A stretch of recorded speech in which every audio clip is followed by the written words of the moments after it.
Abenegihugu babo mu makartier ya Nyabagere na Muyaga muri zone Gihoshi barateye umutima uhagaze n'ukuntu ikiraro kiri ku ruzi Nyabagere rugabura ayo makartier kiguma cononekana, bakabona ko umunsi n'umunsi kizoba kitakirengana.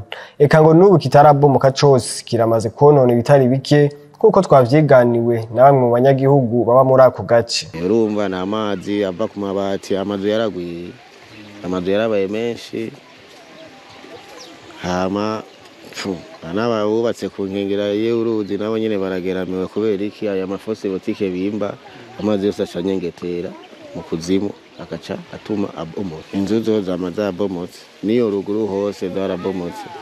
Haro n'abimutse barimuka bagenda gupanga kandi bari bafite amaparcelle kubera iki kuba ku nkengera y'urwo ruzi nyene.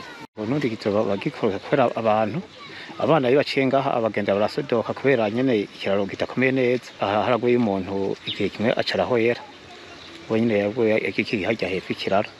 Rero n'ubu rero hariho n'abana baciye gukorekera hajya nyene n'ubu rero ntibase gukoroka. Basaba leta ko bafashe ikabasanurira ico kiraro kugira imigenderanire hagati y'ayo makartier ibandanye.